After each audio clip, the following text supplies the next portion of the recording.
Bismillahirrahmanirrahim. Alhamdulillah wassalatu wassalamu ala Rasulillah wa ala alihi wa sahbihi wa man walah amma ba'du. Alhamdulillah pada pertemuan pertama ini untuk pelajaran nahwu insya Allah kita akan mempelajari sub pembahasan yang pertama yaitu anwa'ul kalimah atau jenis-jenis kalimah. Kalimah sendiri dalam bahasa Arab artinya kata ya. Jadi kalau kata di Indonesia bahasa Arabnya kalimah. Adapun kalimat di bahasa Indonesia, bahasa Arabnya jumlah.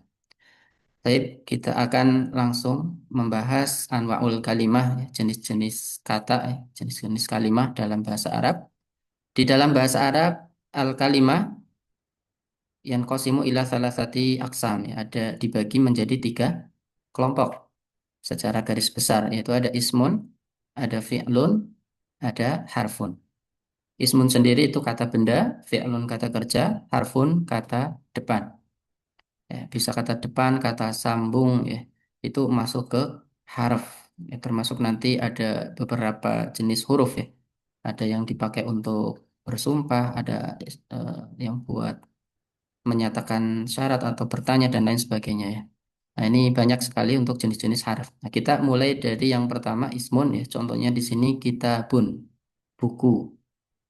Fiil, ya, fi'lun, contoh dari fiil kataba, menulis. Kemudian contoh dari haraf fi, ya, di, artinya di. Kita masuk yang pertama, pembahasan yang anwa'ul nau al kalimah yang pertama, jenis kata atau kalimat yang pertama, al ismu. Apa itu isim? Al ismu huwa kullu kalimatin tadulu ala insan au hayawan au nabat au jamad au makan au zaman au sifatin au makna mujarrodin minaz zaman. Isim itu adalah setiap kata yang menunjukkan manusia, ya, menunjukkan orang, ataupun menunjukkan hewan, atau menunjukkan tanaman, ataupun menunjukkan jamad. Ya, jamad itu menunjukkan kata benda, ya, kata benda,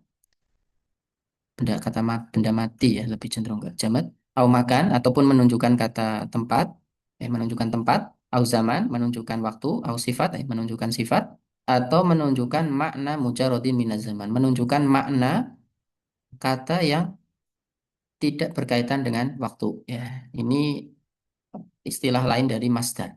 Ya, menunjukkan masdar itu masdar sendiri. Ya. Masdar itu adalah makna mujarod minaz zaman. Menunjukkan makna, menunjukkan proses biasanya, proses ataupun menunjukkan fiil seperti fiil maknanya tapi tidak berkaitan dengan waktu, baik waktu lampau, waktu sekarang atau mustakbal ya. Tetap bentuknya tetap karena dia isim. Dan ini istilahnya adalah masdar. Dan untuk setiap contoh ini ya dari insan misalkan. Contohnya misalkan Muhammadun, ya, nama orang ya, atau Fatimah, nama nama perempuan ya, misalkan.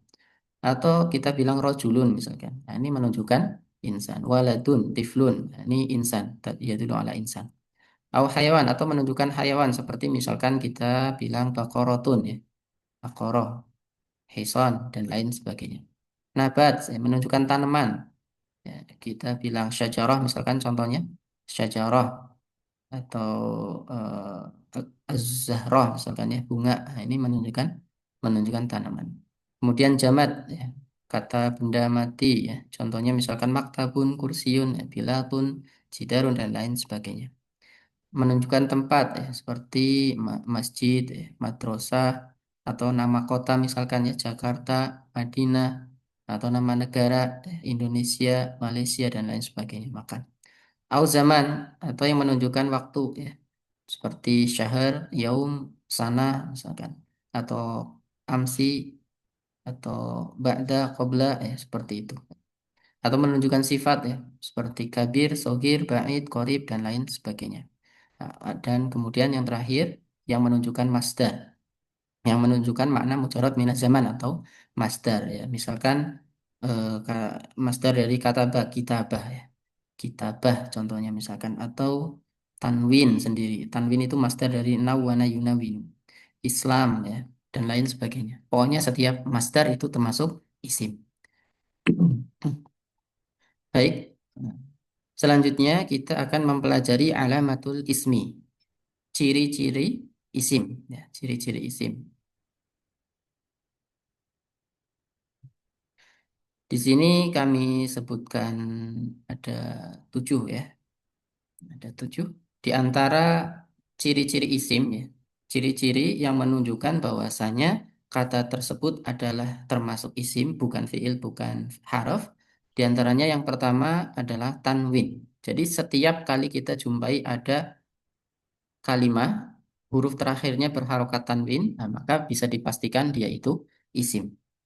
Rojulun, kitabun ya, ini. Kemudian tuhul, tuhulu alif lam ya. Kemudian yang kedua tuhulu alif lam. Bisa dimasuki alif lam li ta'rif ya untuk menunjukkan ma'rifah. Ya, ini contohnya ar-rajulu dari kata rojulun tadi bisa dimasuki alif lam ar-rajulu. Kita pun bisa dimasuki alif lam jadi al kitabu. Nah, bisa diperhatikan ketika sebuah isim yang tadinya bertanwin kemudian kemudian dikasih alif lam ya, dikasih alif lam maka harokat tanwinnya hilang karena memang antara tanwin dan alif lam ya, tanwin dan alif lam tidak bisa berkumpul bareng ya. Jadi antara tanwin dan alif lam tidak bisa berjumpa. Pokoknya selalu nggak bareng. Kalau ada tanwin nggak mungkin ada alif lam. Kalau ada alif lam juga nggak mungkin ada tanwin. Nah, itu antara tanwin dan alif lam nggak menyatu. Kemudian alamatul ismi yang ketiga ya, ciri-ciri isim yang ketiga atta al-marbutoh. Nah, ini mayoritas demikian ya, atta al-marbutoh. Contohnya ketika kita jumpai ada syajaratun, ya, maktabatun, muhandisatun, tobibatun, ya, di akhir tak marbutoh, maka ini cenderungnya menunjukkan isim. Kata tersebut adalah isim. Kemudian yang keempat, sabaqahu harfun nida. Itu ketika sebuah kata memungkinkan untuk diawali harfun nida, yaitu huruf yang digunakan untuk memanggil, maka ketahuilah isim setelah harfun nida. Ya. Maka ketahuilah bahwasanya kalimat setelah harfun nida tersebut bisa dipastikan adalah sebuah isim. Contohnya ada kata iya, ya termasuk harfun nida ya. Nah, kita ganti yang warna merah.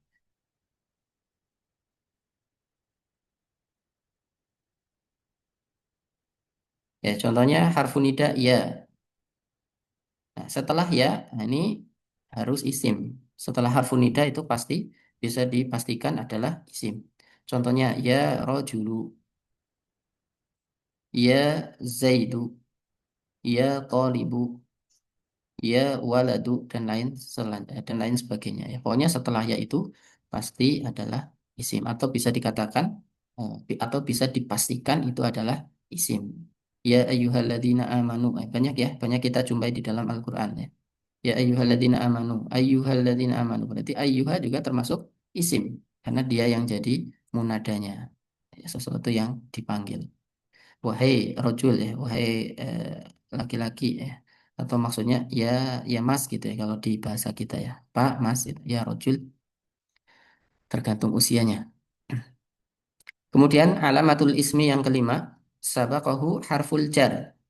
Yaitu diawali harful jar ya. Bisa diawali harful jar ataupun kalau bahasa apa kesimpulan lainnya setiap ada kata yang terletak setelah harful jar maka kata tersebut bisa dipastikan sebagai isim. Apa itu harful jar?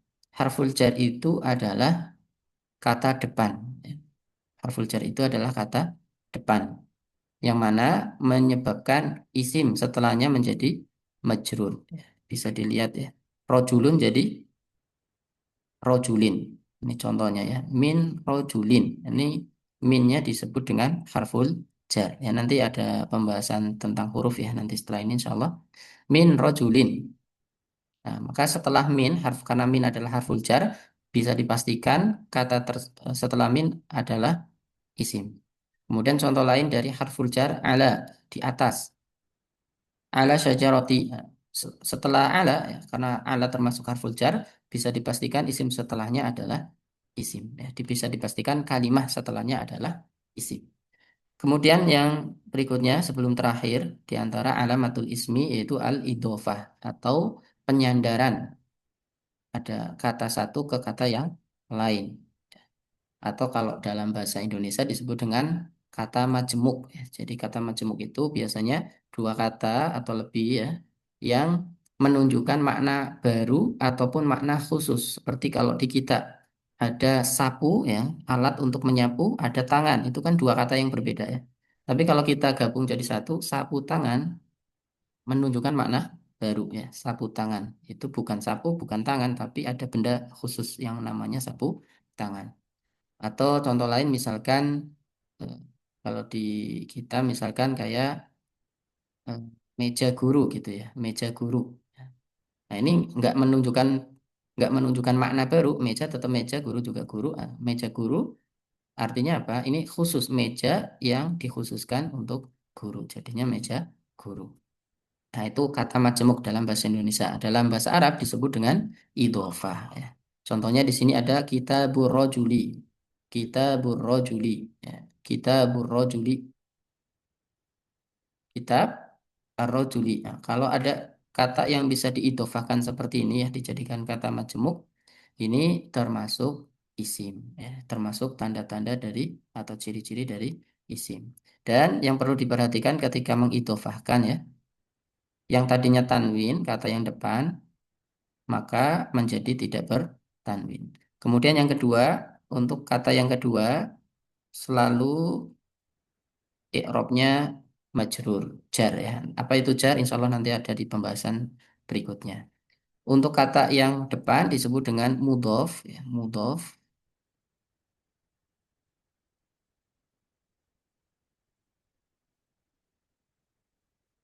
Ya, kata yang disebut depan disebut dengan mudhof. Adapun yang di belakang disebut dengan mudhofun ilaihi. Mudhofnya sama jadi saya nggak tulis lagi. Saya tulis ilaihinya.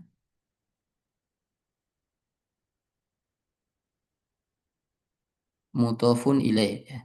Kata yang depan dalam idhofah disebut dengan mudhofun, kata yang belakang disebut dengan mudhofun ilaih. Mudhof yang disandarkan, mudhofun ilaih yang disandarkan kepadanya.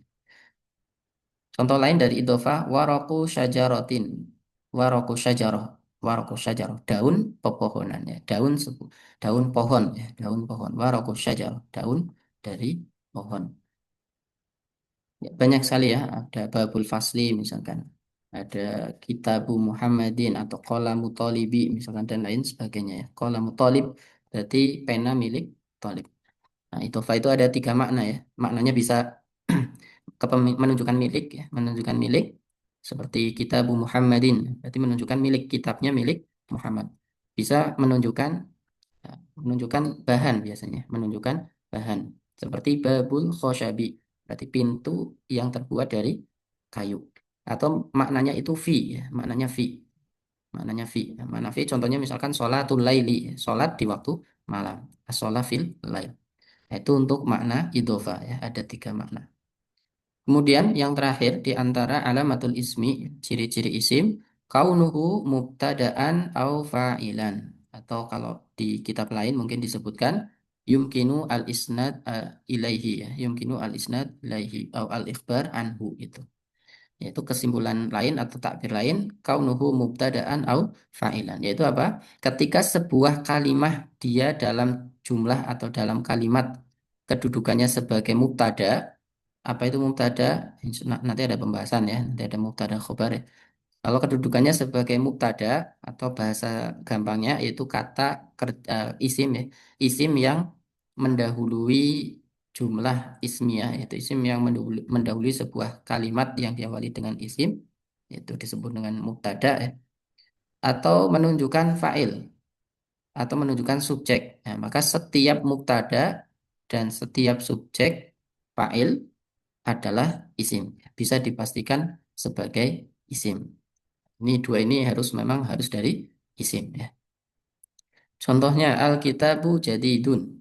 Kitab itu baru ya. Kitab itu baru ya. Kitab yang dimaksud yang sudah dibicarakan sebelumnya. Kitabnya baru. Kitabnya baru. Ini contoh dari mubtada ya. Contoh dari mubtada. Contoh dari fa'il atau subjek. Ja'a ar-rajulu. contoh dari fa'il ya. Contoh dari fa'il. Ja'a ar-rajulu. Laki-laki itu sudah datang. Laki-laki itu sudah datang. Nah, ini mungkin bisa diambil kesimpulan sementara ya, atau ada gambaran sementara antara mubtada dan fa'il. Nah, kalau mubtada itu dia sebagai subjek, ini susunan mubtada khobar ini seperti susunan di bahasa Indonesia ya. Jadi subjek, predikat.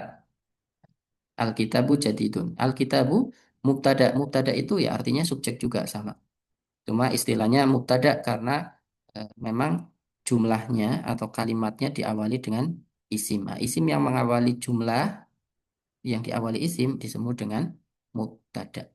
Nah, adapun fa'il itu memang subjek, artinya seperti mubtada artinya sama saja subjek. Nah, bedanya kalau fa'il itu adanya di jumlah fi'liyah, yaitu kalimat atau jumlah yang diawali dengan fi'il, diawali dengan kata kerja. Nah, ini susunan seperti ini berbeda dengan bahasa Indonesia ya. Kalau yang lebih sesuai dengan bahasa Indonesia ya susunan mubtada khobar. Adapun yang fi'il fa'il di sini subjeknya di belakang, predikatnya di depan. Jadi fi'il itu sebagai predikat ya, sebagai predikat ya fi'ilnya. Kemudian fa'ilnya sebagai subjek. Jadi susunan yang jumlah fi'liyah, jumlah yang diawali dengan fi'il, susunannya terbalik kalau dibandingkan dengan bahasa Indonesia. Jadi predikat dulu baru subjek. Kemudian ada catatan penting ya, ada catatan penting. Apa itu? Malhullah, catatan. Wa yakfi an taqbala al-kalimatu alamatan wahidatan litakuna isman. Cukuplah sebuah kalimat, sebuah kata mengandung satu saja ciri di antara tujuh ciri yang ada di atas ini ya, untuk menjadi sebuah isim. Jadi tujuh ciri yang kita sebutkan tadi ya dari nomor pertama sampai ke tujuh ini tidak harus semua isim memilikinya. Kalaupun cuma ada satu ciri ya, kita jumpai ada satu ciri saja ketika itu ya, maka bisa dikatakan kalimat tersebut termasuk isim. Baik, itu pembahasan yang pertama dari anwaul kalimah yang pertama ya, jenis-jenis kata yang pertama yaitu isim atau kata benda. Baik, kita lanjutkan ke pembahasan nau'ul kalimah yang kedua ya. Jenis kata yang kedua yaitu fi'il. Al-fi'lu, kata kerja. Secara pengertian apa itu al-fi'lu? Ma huwa al-fi'lu? Al-fi'lu huwa kullu kalimatin tadulu ala hudutsi syai'in fi zamanin khasin. Fi'il itu adalah setiap kata, kalimat, setiap kata yang menunjukkan kejadian sesuatu, ya, menunjukkan kejadian sesuatu, ya. Fi zamanin khosin, di waktu tertentu. Apa yang dimaksud dengan zamanin khos, waktu tertentu? Yang dimaksud di sini adalah menunjukkan waktu lampau ya madhi atau mudhari ya nanti ada pembahasan anwaul fiil yang menunjukkan waktu lampau, waktu sekarang ataupun waktu yang akan datang. Jadi di sini ada mirip-miripnya dengan bahasa Inggris ya, ada mirip-miripnya. Di bahasa Inggris ada pelajaran tenses ya, ada continuous itu yang sedang berlangsung ya, fiil atau kata kerja yang sedang berlangsung. Ada past tense ya, past yang sudah lewat. Ada future, ada fiil yang digunakan untuk di waktu yang akan datang. Nah, di bahasa Arab ada mirip seperti itu, tapi lebih simpel, lebih mudah daripada yang di bahasa Inggris ya. Cuma ada tiga, cuma ada tiga. Nah, kita masuk dulu ke anwaul fiil, enggak apa-apa ya. Ada tiga fiil itu ada tiga yang berkaitan dengan zaman tadi ya, waktu yang khusus. Anwa'ul fi'il ada tiga, fi'lun madin, fi'il madhi itu fi'il yang menunjukkan kejadian atau menunjukkan kata kerja, termasuk nanti ada sifat juga ya. Beberapa fi'il dalam bahasa Arab itu secara makna kalau kita terjemahkan itu menunjukkan sifat. Nah, bisa untuk fi'il madhi menunjukkan waktu lampau. Contohnya kataba artinya telah menulis ya. Kataba telah menulis. Kemudian jenis fi'il yang kedua fi'lun mudhari'un. Fi'lun mudhari'un. Ini untuk waktu sekarang ataupun waktu yang akan datang atau mustakbal. Contohnya yak tubuh. Nah, untuk yak tubuh sendiri kalau kita terjemahkan bisa kita terjemahkan dengan sedang menulis atau akan menulis tergantung konteksnya nanti ya. Ini di antara kemudahan dari bahasa Arab ya. Bentuknya cuma ada dua kalau berkaitan dengan lampau sama eh, sekarang atau yang akan datang ya, menunjukkan past tense atau continuous atau future cuma ada dua, yaitu fi'lun maldin sama mudhari. Ini berkaitan dengan lampau sama yang akan datang. Fi'lun maldin ini untuk past tense ya. Kemudian fi'lun mudhari menunjukkan sekarang atau akan datang, sedang menulis atau akan menulis. Kemudian adapun jenis fi'il yang ketiga, fi'lu amrin, kata kerja perintah. Ini lebih ke bentuk tersendiri ya, karena menunjukkan perintah saja gitu. Nggak berkaitan dengan past tense, continuous, future, enggak. Menunjukkan bentuk tersendiri yaitu kata kerja yang digunakan untuk memerintah. Disebut dengan fi'lu amrin. Contoh fi'il amr, kata kerja perintah dari kata ba yaktubu adalah uktub ya. Sudah kita pelajari tasrif ya di pelajaran sorof terdahulu ya. Kata ba yaktubu fi'il amrnya uktub. Kenapa uktub? Karena kita ngelihat ketika mudhari harokat ainul fiilnya dhammah. Oleh karena itu dia tetap dhammah dan harokat hamzatul wasal ikut dhammah karena ainul fiilnya berharokat dhammah. Jadi uktub bukan iktub tapi uktub. Nah, ini contoh ya. Contoh lain misalkan dakhala yadkhulu udkhul. Mas telah masuk, sedang masuk atau akan masuk, udkhul masuklah dan lain sebagainya. Nah, sudah banyak contoh di pelajaran sorof ya. Nanti bisa dilihat kembali. Kemudian kita akan membahas alamatul fi'li, ciri-ciri fi'il. Sebuah kalimat atau kata bisa dikatakan sebagai fi'il atau kata kerja apabila memiliki salah satu dari empat ciri berikut. Yang pertama, ittisaluhu bita'il fa'il, bersambungnya dengan ta'ul fa'il. Apa itu ta'ul fa'il? Gampangnya itu yaitu ta yang ada di akhir tasrif fi'il untuk domir anta sampai domir anak ya. Kalau kita tasrif contohnya kata ba anta kata ta ya, dari anta sampai anak kata ta kata tuma kata tum kata ti kata tuma kata tuna, itu ya ada 6 plus 1 kata tu 7 ya. Kata ta kata tuma kata tum kata ti kata tuma kata tuna kata tu, nah, ada 7. Nah, ta tuma tum ti tuma tuna sama tu, nah, ini disebut dengan taul fa'il. Maka ketika kita jumpai ada kalimat bersambung dengan salah satu dari taul fi'il ini, bersambung dengan salah satu taul fi'il ini, maka kata tersebut termasuk fi'il. Ini saya kasih dua contoh saja, tapi tadi penjelasannya demikian ya, dari domir anta sampai anak. Untuk fi'il maldinya, yaitu tak tumatum titumatun natu, itu disebut dengan taul fa'il. Ittisaluhu bita'il fa'il, bersambungnya kalimat tersebut dengan ta fa'il, yaitu tak yang menunjukkan subjek pelaku dari fiil tersebut. Contohnya kata tu, berarti tu ini menunjukkan anak ya. Pelakunya subjeknya itu saya. Kata tu berarti aku telah menulis. Kata tuma kalian berdua telah menulis. Ini contoh. Contoh yang lain tadi ya. Pokoknya dari domir anta sampai domir anak ketika fiil maudhi. Kemudian alamatul fi'li yang kedua ya, ciri fiil yang kedua yaitu ittisaluhu bitai ta'nis, bersambungnya kata atau fiil tersebut dengan ta'ut ta'nis. Ya, bersambungnya fiil tersebut dengan ta'ut ta'nis. Nah, ini ketika maudhi dari tasrif fiil untuk domir hiya ya. Katabat. Nah, ini tak sukun yang ada di wazan fa'alat, ada di domir hiya, disebut dengan ta'ut ta'nis asakinah. Begitu juga untuk domir hiya ketika mudhari. Ya, ini sebagian ulama lughah ya mengatakan ini adalah ta'u taknis ya, walaupun kemarin kita juga sudah bahas ya, tak di sini masuk ke ahruful mudharaah ya, salah satu ahruful mudharaah, salah satu huruf-huruf yang mengawali fiil mudhari, taktubu contohnya. Kemudian alamatul fi'li yang ketiga ittisaluhu biya ilmu mukhatabah, bersambungnya fiil tersebut dengan ya al-mukhatabah. Ya al-mukhatabah yaitu apa? Ya yang menunjukkan domir anti. Nah, ini adanya di fiil mudhari sama fiil amr. Ya, contoh dari mudhari taktubina. Nah, ini huruf huruf ya taktubina. Nah, ini ya disebut yaul mukhatabah. Kemudian yang ada di fiil amr juga sama, ya yang ada di akhir dari fiil amar juga sama, disebut dengan yaul mukhatabah. Maka ketika ada kalimat yang bersambung dengan yaul mukhatabah seperti contoh ini, maka menunjukkan kalimat tersebut adalah fiil, al-fi'lu. Kemudian terakhir, alamatul fi'il yang keempat, ittisaluhu binunit taukid, bersambungnya dengan nun taukid.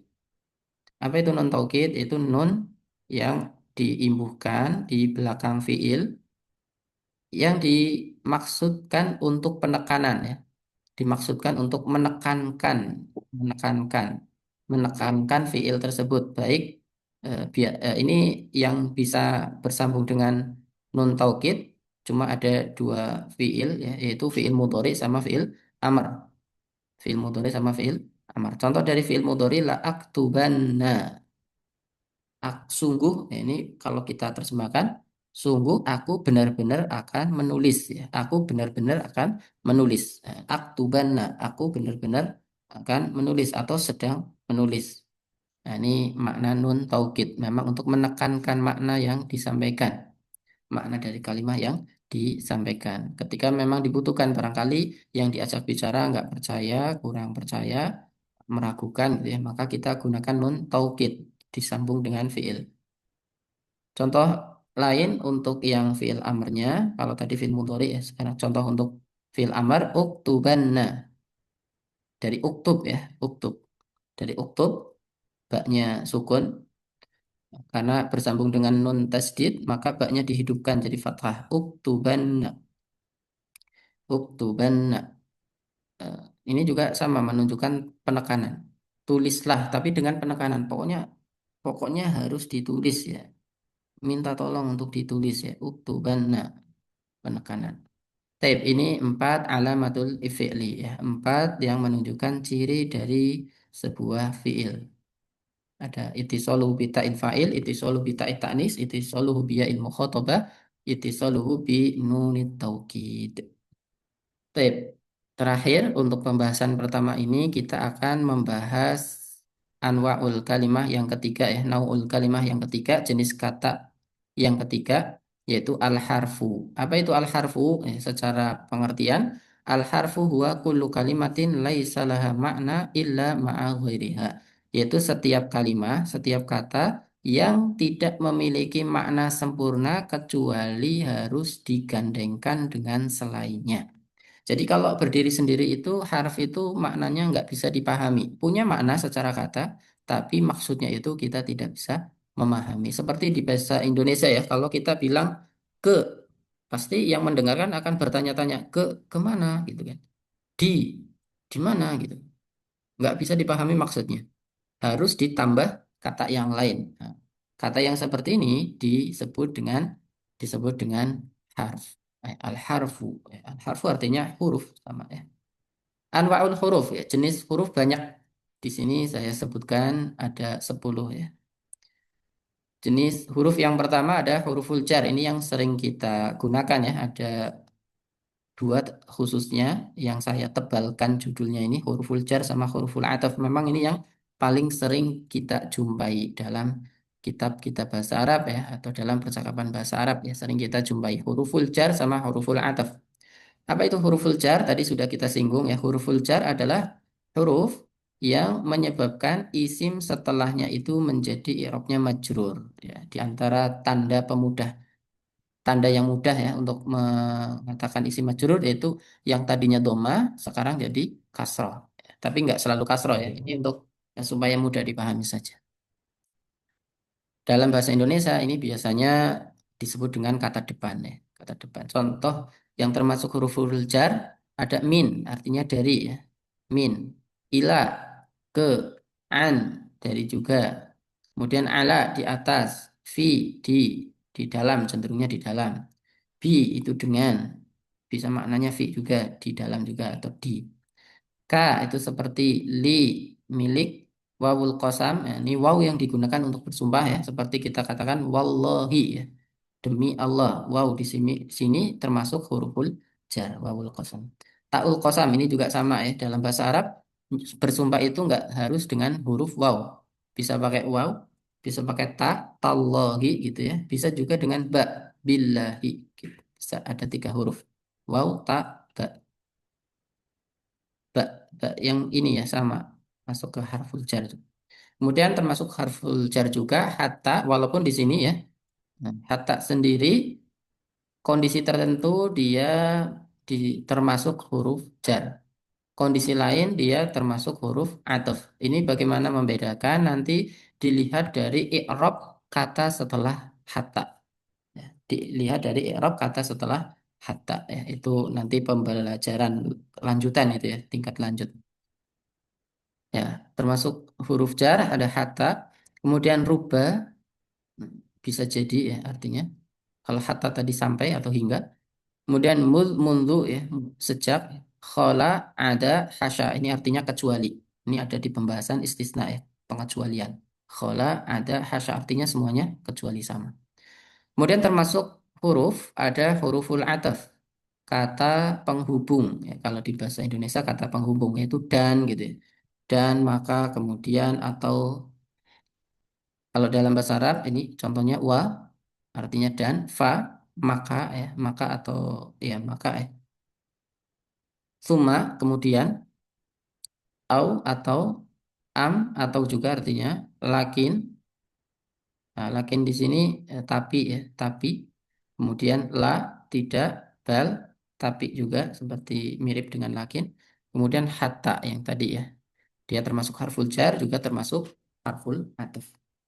Kemudian juga termasuk anwaul huruf yang ketiga huruf nida itu huruf-huruf yang digunakan untuk memanggil. Ada iya, aya, haya, ai, a ya. Semuanya artinya wahai ya atau ya, ya fulan, wahai fulan.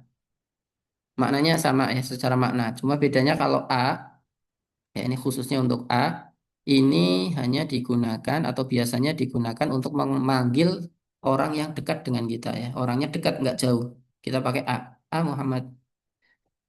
Adapun ya ini lebih fleksibel ya. Yang ya itu bisa untuk yang jauh, bisa untuk yang dekat.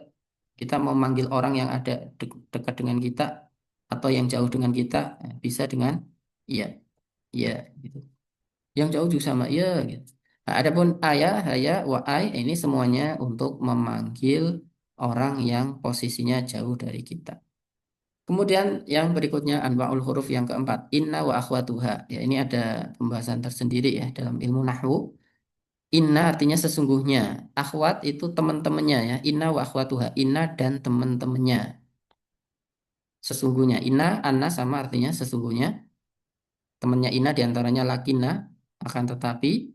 Ka'anna seolah-olah atau sepertinya. La'alla ya. Semoga ya. Diantara maknanya semoga. Laita juga sama. Laita semoga. Cuma kalau laita itu kemungkinannya sulit terjadi ya. Sesuatu. Jadi mengharapkan sesuatu yang sulit terjadi atau mustahil terjadi. Kemudian ada la, la anafiyah lil jins ya. Ini ada pembahasan tersendiri ya. Ini untuk pengenalan saja ya. Untuk pengenalan, untuk pendalamannya itu ada pembahasannya tersendiri. Kemudian di antara bentuk huruf ada huruf nasbi, yaitu huruf-huruf yang menyebabkan fiil atau kata kerja setelahnya i'rabnya menjadi mansub. Ada beberapa di antaranya ada an, lan, kai, idan, lamu taklil, li gitu ya, li, lamul juhud, lamul juhud, ya. La ya, ini la ya tidak artinya tidak yang menunjukkan pengingkaran dari statement yang disebutkan sebelumnya. Kemudian fa usababiyah, fa ya, menunjukkan eh, apa? Akibat ya, sebab akibat ya, fa sebab akibat ya. Ada hatta. Hatta ini masuk ke harful jar, harful ataf, dan ternyata juga masuk ke harfu nasbin. Bisa memasukkan fiil setelahnya ya. Kemudian yang ketujuh, yang keenam, Afwan. Kemudian yang keenam, harful jazmi, huruful jazm. Adapun huruful jazm itu huruf yang menyebabkan fiil yang terletak setelahnya menjadi madzum, sukun ya. Tanda i'rabnya itu jadi sukun. Gampangannya seperti itu, walaupun nggak semuanya sukun nanti. Jadi sukun. Yang tadinya yaktubu jadi yaktub gitu. Baknya jadi sukun. Contohnya lam, lam yaktub dia belum menulis. Lama yaktub. Nah, lama artinya juga sama belum. Lamul amr, lam menunjukkan perintah. Ini bersambung dengan fi'il mudhari ya biasanya. Contohnya liyadhhab al-an. Ya. Dia suruh pergi sekarang. Liyadhhab al-an. Lam an-nahiyah. Lam an-nahiyah lam yang digunakan untuk melarang ya. Contohnya la tajlis huna. Jangan duduk di sini. La tajlis huna. In asyartiyah. Kemudian yang apa yang terakhir dari huruful jazm in yang menunjukkan kalimatnya itu menunjukkan syarat ya. In. Contohnya apa? In yazra tahsud. In tazra tahsud contohnya ya. In tazra tahsud. Jika kamu menanam pasti kamu akan memanennya. Hurufun nafyi yang ketujuh ya. Huruf yang ketujuh ada hurufun nafyi. Itu huruf yang menunjukkan negatif, makna negatif atau tidak. Di antaranya ada ma sama la. Artinya tidak. Kemudian ada huruful istisna, pengecualian, yaitu illa ya. Illa. Ini huruful istisna. Tadi termasuk ya, masuk ke huruful jar, khola, ada, khasya. Karena kenapa disebut kenapa dikelompokkan ke huruful jar? Karena memang isim setelahnya selalu majrur ya, jar. Adapun setelah ilah ini enggak demikian, enggak selalu majrur. Makanya disendirikan huruful istisna, huruf untuk pengecualian. Kemudian kesembilan huruful istifham, huruf yang digunakan untuk bertanya ya, ada dua yaitu a sama hal. Artinya apakah sama a hal. A anta Muhammad, apakah kamu Muhammad ya? Hal anta Muhammad ya, sama saja.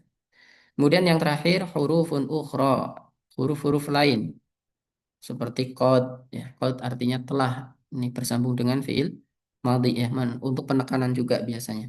Saufa artinya akan ya. Ini bersambung dengan fiil mudhari. Misalkan sa'adhab hudan, saufa usafiru fi sana al-qadimah misalkan. Artinya akan. Kalau akannya itu dalam waktu dekat, kalau saufa akannya itu dalam waktu yang relatif lama. Kemudian ada wawul ma'iyah. Wawul ma'iyah. Ini ada pembahasan tersendiri ya. Di pembahasan maf'ul ma'ah, yaitu maf'ul waw yang menunjukkan ma'a ya. Artinya ma'a, artinya bersama. Contohnya istaiqadtu minan naum wa tulu asyamsi ya. Aku bangun dari tidur bersama terbitnya matahari. Kemudian yang terakhir lamul ibtida atau taukid ya. Lam li taukid. Ini tadi ada di contoh yang atas ya di fiil. Contohnya di sini la aktubanna lam yang awal ini termasuk lamul ibtida atau lam taukid. Baik, demikian akhwati fillah rahimani wa rahimakumullah untuk pembahasan pertama dari ilmu nahwu di pertemuan yang pertama kali ini seputar anwaul kalimah, ya, jenis-jenis kata dan juga alamat dan juga ciri-cirinya, ya, ciri-cirinya dari isim, fiil dan juga harf-harf sendiri nggak ada ciri-ciri ya, tapi dari pengertian kita tahu bahwasanya harf itu ya dia kata nggak bisa dipahami maknanya kecuali kalau digandengkan dengan kata yang lain. Wallahu a'lam. Nah, ini ada tamrin ya, latihan bisa dikerjakan sendiri nanti. Ayin al-isma wal fi'la wal harfa fi suratin nas wal falak wal ikhlas ya. Tugas ya bisa dikerjakan. Ini untuk tugas yang pertama. Tentukan mana isim, mana fi'il, mana harf dari surat An-Nas. Ya, dari surat An-Nas, Al-Falaq, sama surat Al-Ikhlas. Nah, ini untuk latihan ya, nanti di rumah supaya kita bisa mempraktekkan setelah kita tahu, oh tanda isim itu seperti ini, tanda fiil seperti ini, tanda harf seperti ini contohnya.